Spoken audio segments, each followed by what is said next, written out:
कल जब तक अपन ने पढ़ा वहाँ तक का देखें तो अपन ने बात की थी कि कब कब उनकी जनसंख्या कितनी रही। तो काफ़ी लंबे भूभाग में बहुत कम लोग वहाँ रहते हैं। काफ़ी लंबा चौड़ा क्या है क्षेत्र है, लेकिन लोगों के रहने की संख्या कितनी है, बहुत कम, अर्थात जनघनत्व बहुत कम है, ये अपने देखा था। ठीक है, उसके बाद बात हुई थी कि उनका अक्षांशीय और देशांतरीय विस्तार कितना है, वह स्थान कितनी ऊंचाई पर है, इत्यादि बातें जो है वो हमने कल स्पीति के बारे में जानी थी। स्पीति नदी के साथ साथ मेरा थोड़ा परिचय स्पीति के पहाड़ों का भी है। स्पीति के बारे में मैंने आपको कल ये भी बताया था कि स्पीति एक स्थान भी है और स्पीति एक क्या है, नदी भी। ठीक है, स्पीति के पहाड़ लाहुल से ज़्यादा ऊंचे, नंगे और भव्य हैं। इनके सिरों पर स्पीति के नर नारियों का आर्तनाद जमा हुआ है। शिव का अट्टहास नहीं, हिम का आर्तनाद है, ठिठुरन है, गलन है, व्यथा है। अर्थात क्या, इन पहाड़ों पर जो है वह क्या है, बहुत सर्दी है। ठीक है, कहाँ पर, स्पीति के जो पहाड़ हैं वहाँ पर बर्फीला प्रदेश है। ठीक है, उत्तरी भारत का स्थान है। आगे इस व्यथा की कथा इन पहाड़ों की ऊंचाई के आंकड़ों में नहीं कही जा सकती। अर्थात कोई व्यक्ति केवल ऊंचाई देख करके ये कह दे कि वहाँ बर्फ़ है, ठीक है साथ, लेकिन बर्फ़ है इतनी सामान्य बात नहीं है। ठीक है, वहाँ का जनजीवन उतना ही क्या है, जटिल और कठिन है। फिर भी जो सुंदरता को इंच में मापने के अभ्यासी हैं, वे भला पहाड़ को कैसे बख्श सकते हैं। वे यह जान लें कि स्पीति मध्य हिमालय की घाटी है, जिसे वे हिमालय जानते हैं। स्केटिंग, सौंदर्य प्रतियोगिता, आइसक्रीम और छोले भटूरे का कुल्लू मनाली, शिमला, मसूरी, नैनीताल, श्रीनगर, वह सब हिमालय नहीं है, हिमालय का तलुआ है। अब बताते हैं कि कुछ भाग जो है वह हिमालय के मध्य भाग में है, कुछ भाग जो है वह हिमालय के क्या है, निचले भाग में है, और कुछ भाग जो है वह हिमालय के क्या है, ऊपरी हिस्से में। इसलिए सबको हिमालय कह करके एक जैसा आंकना उचित नहीं है। जो नीचे हैं तो वहाँ का वातावरण थोड़ा सा क्या है, अच्छा है, थोड़ा बीच में जाते ही वातावरण और जटिल हो जाता है, और ऊपर जाते ही वातावरण जो है वह और कठिनाइयों से भरा हो जाता है। इसलिए केवल स्पीति को हिमालय के आसपास है ऐसा आंक करके उसकी सुंदरता के बारे में सोचना वो क्या है, व्यर्थ है।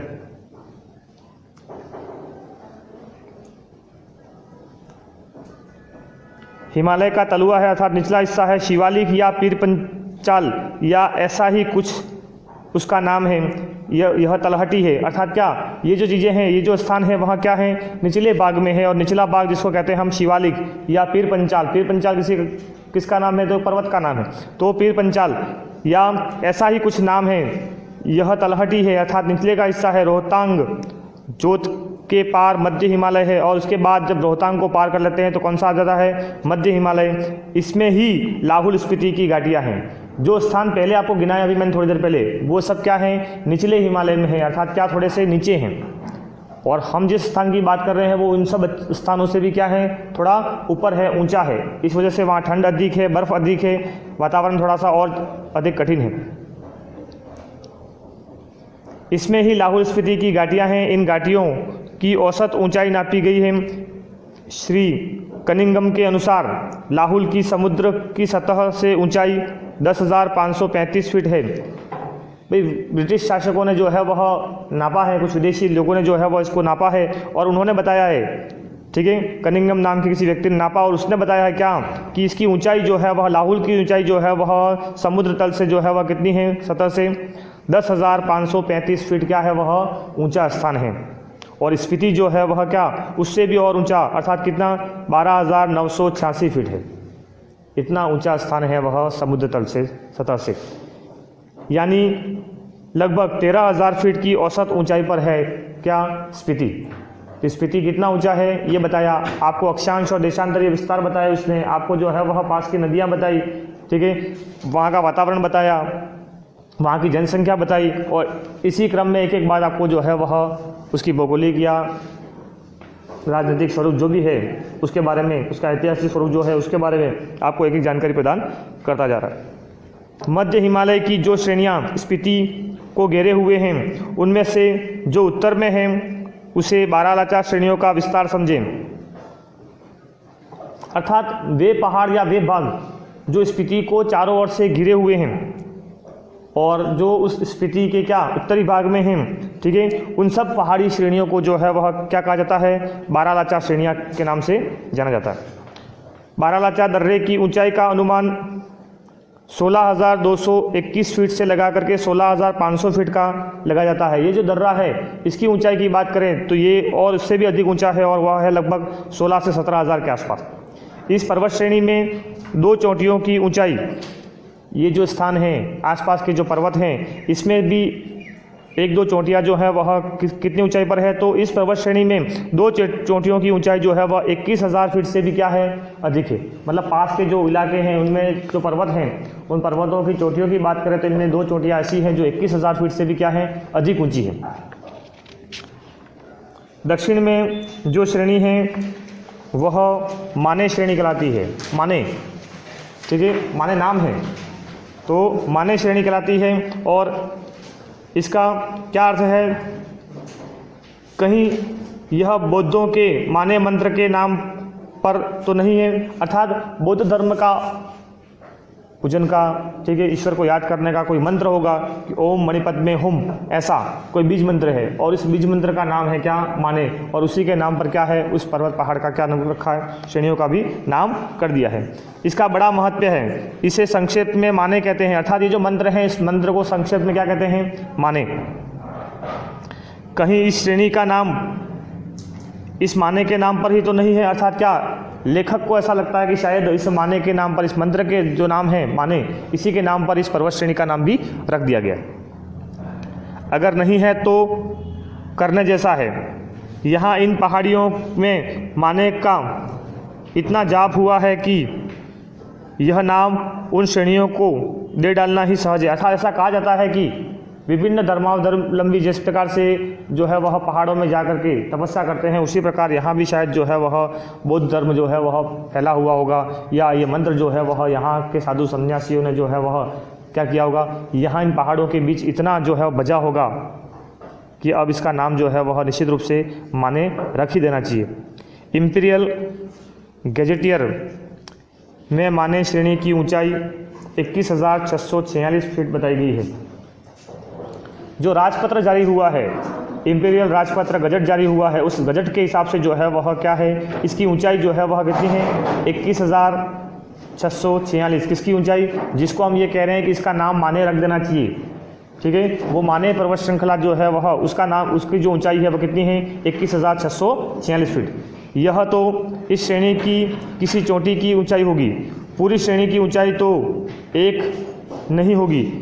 इसमें जो छोटी छोटी चोटियां हैं उनकी ऊंचाई भी 17,000 फीट से अधिक है। अर्थात क्या, जिन पहाड़ों को ये तो पूरी श्रेणी की अधिकतम ऊंचाई होगी, ठीक है, या फिर एवरेज औसत ऊंचाई निकाली है। कुछ पहाड़ इनसे बड़े भी हो सकते हैं, कुछ पहाड़ क्या हो सकते हैं, इनसे छोटे भी हो सकते हैं। तो यहाँ जो है वह कम से कम ऊंचाई वाले जो पहाड़ हैं वो भी कितने के हैं, 17,000 फीट ऊंचे हैं, और बाकी के पहाड़ तो इनसे भी और ऊंचे हैं, ऐसा बता रहा है। कई गांव समुद्र की सतह से 13,000 फीट की ऊंचाई पर बसे हुए हैं। यहाँ के आसपास के कुछ गांव ऐसे हैं जो समुद्र की सतह से 13,000 फीट की ऊंचाई पर ऊंचे बसे हुए हैं।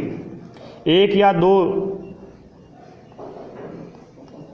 14,000 फीट की ऊंचाई पर भी हैं। 1-2 गांव तो ऐसे भी हैं जो 14,000 फीट की ऊंचाई पर हैं। यह मध्य हिमालय में है, इसमें स्पीति स्थित है। और ये जो स्थान हैं ये सब किस में आते हैं, मध्य हिमालय में। मैंने आपको पहले कुछ स्थान बताए थे जिसमें बात की थी अपन ने, किसके बारे में, भाई कुल्लू, मनाली, शिमला, मसूरी, नैनीताल, श्रीनगर, ठीक है। तो यहाँ ये बताया कि कुछ स्थान जो है वह क्या है, निचले हिमालय में है, जिसको अपन शिवालिक क्या कहते हैं, ठीक है, पीर पंचाल कहते हैं, ठीक है। उसके बाद क्या है, मध्य हिमालय में, तो ये स्पीति जो है वह मध्य हिमालय का भाग है, ऐसा बताया है। तो सबसे ऊंचा भाग, मध्य का भाग और सबसे निम्न भाग आगे, तो इसमें स्पीति स्थित है। इसके पार बाह्य हिमालय दिखता है। इसकी एक चोटी 23,064 फीट ऊंची बताई जाती है। इसके बाद जो है वह कौन सा है, बाह्य हिमालय दिखाई देता है, और बाह्य हिमालय तो इससे भी क्या है, और अधिक ऊंचा, और वो कितना है, 23,064 फीट क्या है, उसकी चोटी जो है वह ऊंची है।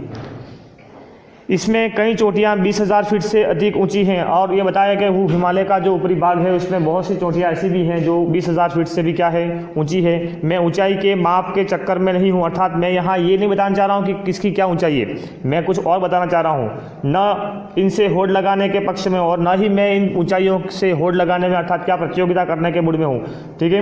वह एक बार लोसर में जो कर लिया सो बस है। वो बता रहा है कि कभी जो है वह उसने भी उन ऊंचाइयों को चढ़ने का प्रयास किया होगा, उन पर घूमने का प्रयास किया होगा, उन पर दौड़ने का प्रयास किया होगा, कुछ तो किया होगा और इतना ही काफ़ी है। इन ऊंचाइयों से होड़ लगाना मृत्यु है, अर्थात क्या, इन ऊंचाइयों को पार करने की कोशिश करना, इनके ऊपर चढ़ने की कोशिश करना, इनसे प्रतियोगिता लगाना, इन बर्फ़ों पर जो है वह घूमना, ये सब बातें जो है वह किसी मृत्यु को आमंत्रित करने जैसा है, अर्थात इतना सुगम और सरल नहीं है।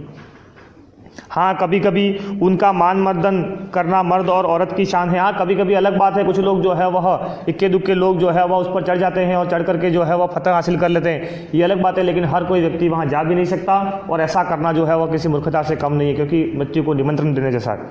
आगे, मैं सोचता हूँ कि देश और दुनिया के मैदानों से और पहाड़ों से युवक युवतियाँ आएँ और पहले तो स्वयं अपने अहंकार को गलाएं, फिर इन चोटियों के अहंकार को चूर करें। अर्थात जो लोग यहाँ आते हैं उन लोगों से मेरा लेखक ये कहता है कि इतने ऊंचे ऊंचे पहाड़ हैं, जो लोग यहाँ आते हैं और इन पर्वत शिखरों पर चढ़ाई करने की, पर्वतारोही बनने की कोशिश करते हैं, उनसे मेरा निवेदन है कि वो पहले तो अपने अहंकार को क्या करें, चूर चूर करें। अर्थात पहले अपने अहंकार को गलाएं, फिर जो है वह पर्वत के अहंकारों को, उनकी चोटियों के अहंकारों को खत्म करने का प्रयास करें, क्योंकि अगर थोड़ी सी भी लापरवाही या असावधानी हुई तो निश्चित रूप से हम मौत के मुंह में होते हैं।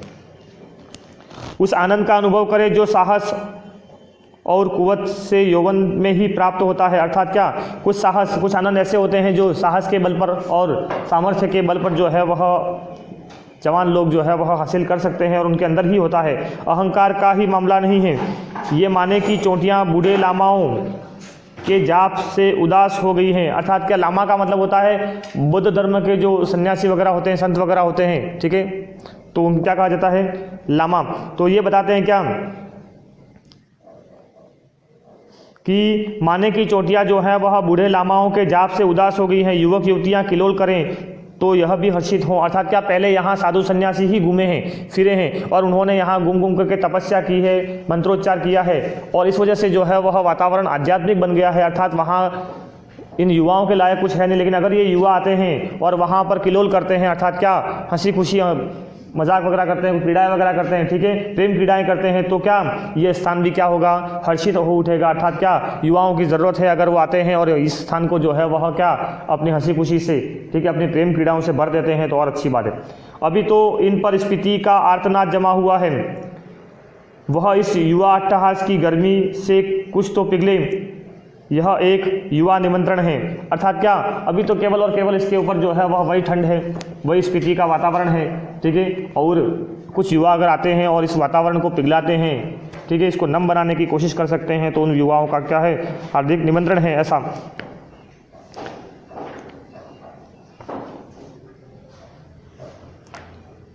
अपन ऊपर पढ़ा था ओम मणिपद्मे हुम, ठीक है, उस मंत्र के बारे में नीचे बता रखा है कि यह ध्वनि मंत्र है जो ध्यान साधना के लिए प्रयुक्त होता है। बोधिसत्व आर्य अवलोकितेश्वर ने इस मंत्र का सबसे पहले उच्चारण किया था।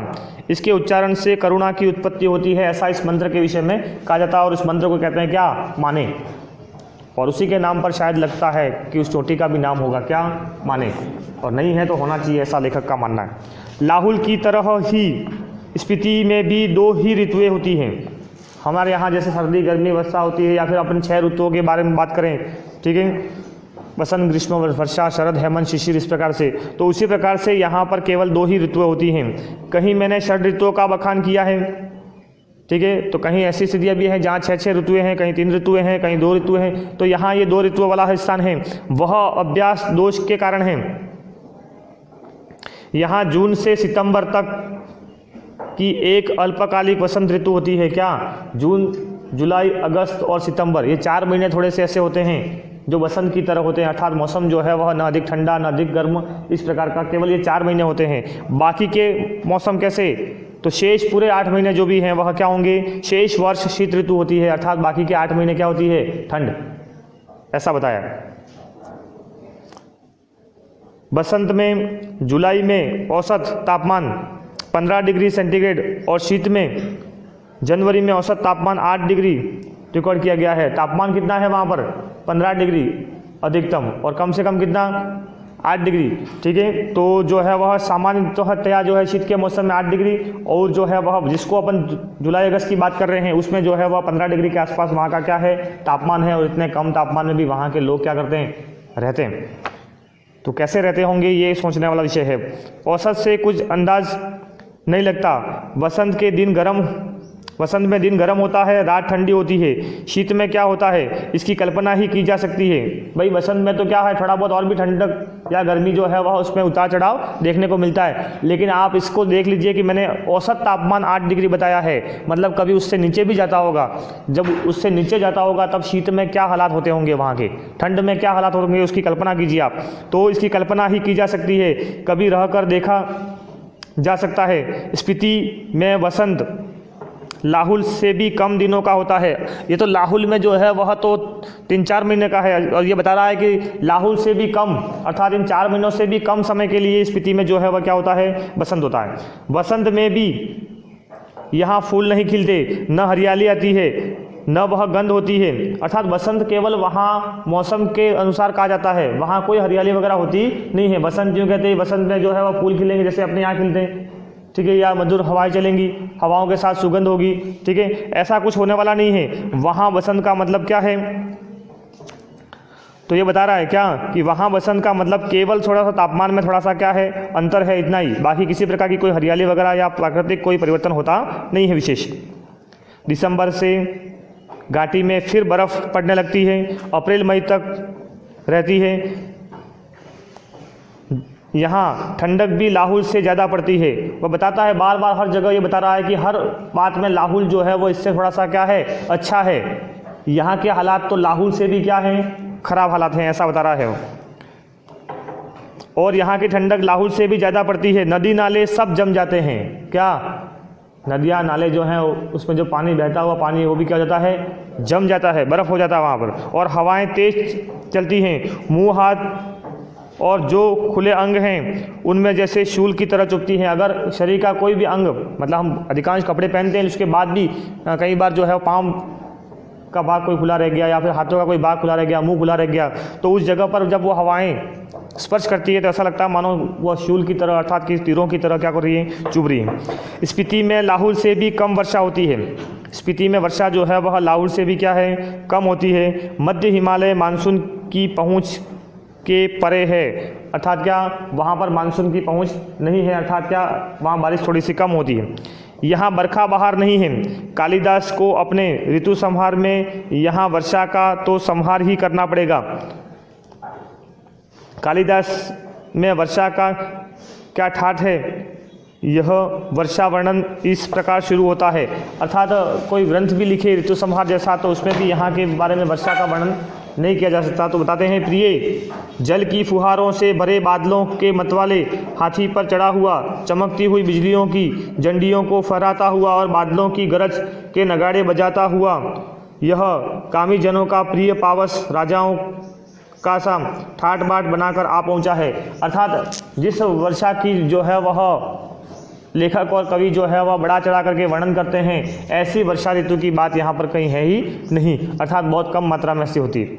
यहाँ पावस यहाँ नहीं पहुँचता। जिस पावस के बारे में ये कहा जाता है क्या कि भाई जल की फुहारों से भरे हुए, बादलों के मतवाले हाथी पर चढ़ा हुआ, चमकती हुई बिजलियों की झंडियों को फहराता हुआ, बादलों की गरज के नगाड़े बजाता हुआ, यह कामी जनों का प्रिय, अर्थात जो काम वास्ता में लगे हुए ऐसे लोगों को प्रिय लगने वाला यह जो है वह पावस, अर्थात ये जो वर्षा ऋतु है वह क्या पावस का राजाओं का ठाट बाट बनाकर आ पहुँचा। ये पावस जो है वह राजाओं जैसा ठाट बाट बना करके आ पहुँचा है। इस प्रकार से जो बड़ा चढ़ा करके वर्षा ऋतु का वर्णन कवि करते हैं वो माहौल यहाँ पर नहीं है, क्योंकि यहाँ वर्षा है ही नहीं।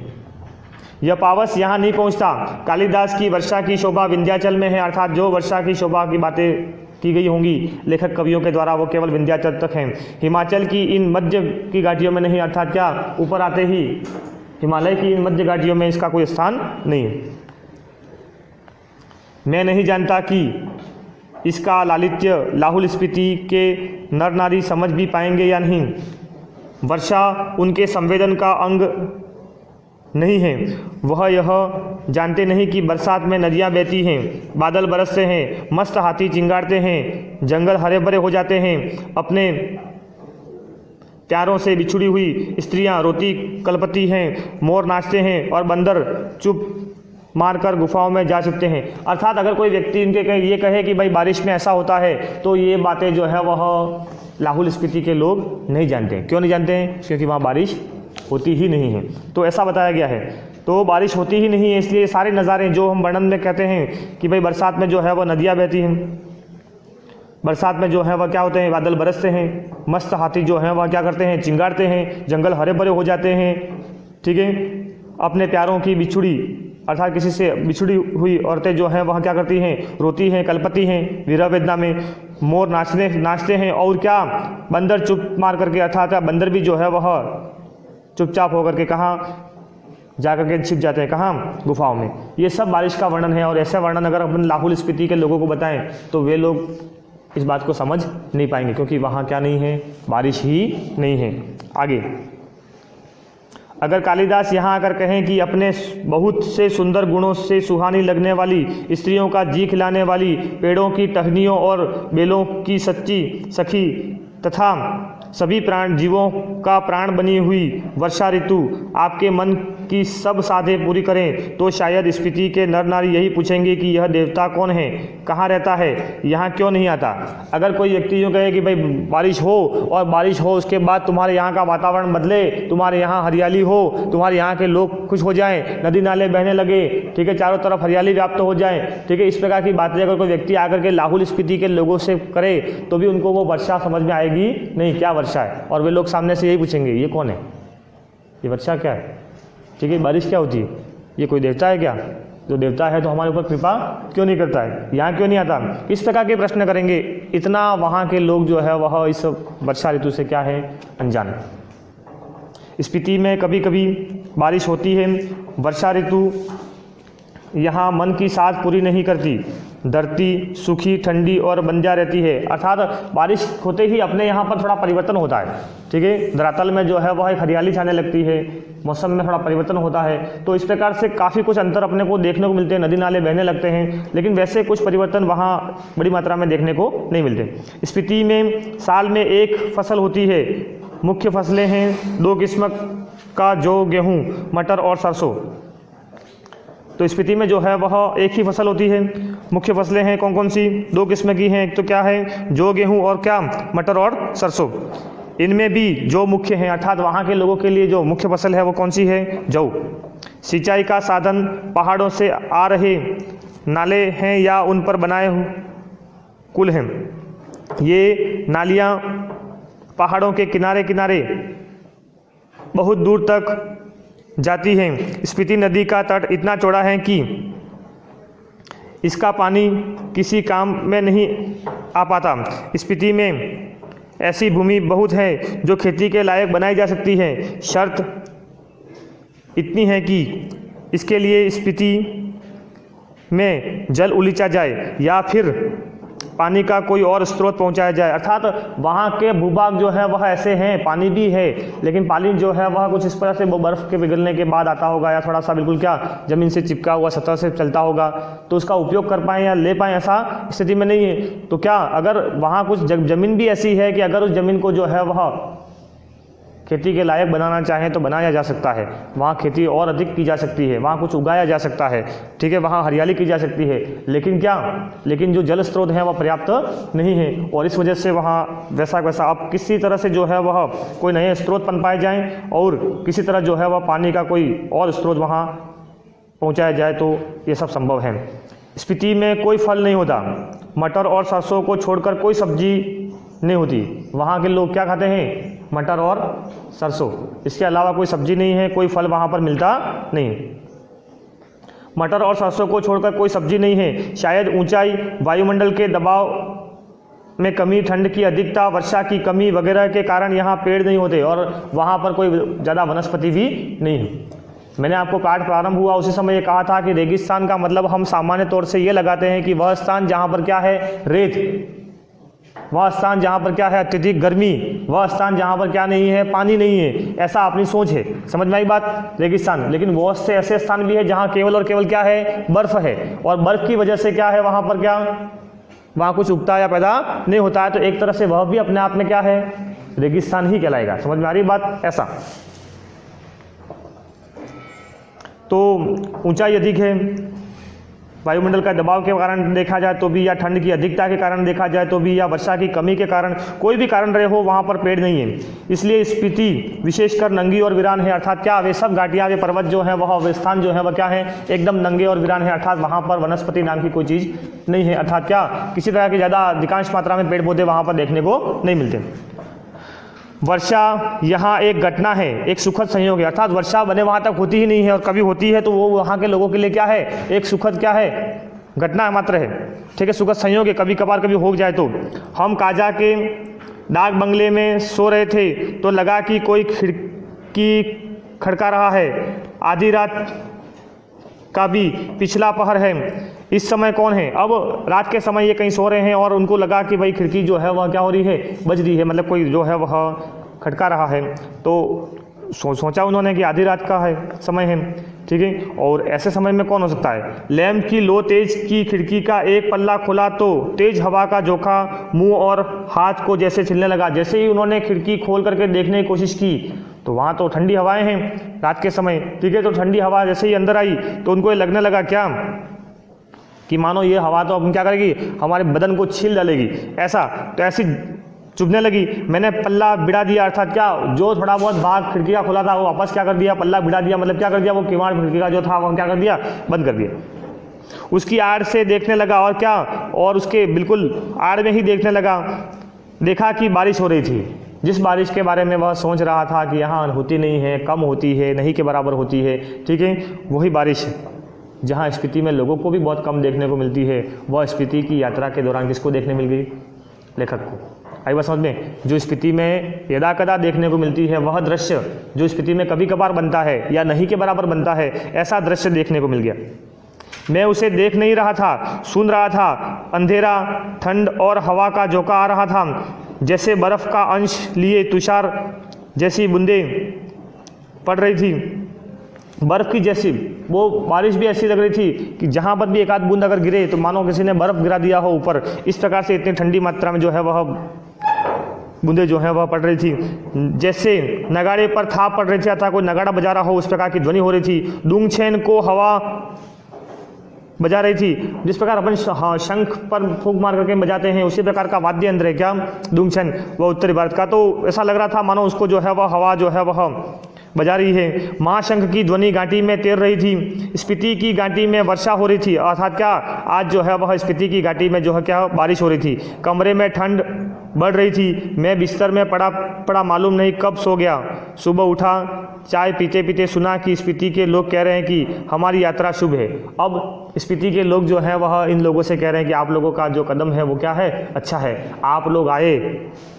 तो स्पीति में बहुत दिनों बाद क्या हुई बारिश हुई। इसलिए इस पाठ का शीर्षक रखा जो कभी नहीं होता है या कभी कभार होता है, ऐसी घटना इनके जाने पर हुई। इसलिए स्पीति के लोग ये मानने लगे कि आपके कदम क्या हैं शुभ है, आपकी यात्रा शुभ है, आपके आने से हमारे यहाँ क्या हुई बारिश हुई। इसलिए इसका शीर्षक रखा क्या स्पीति में बारिश।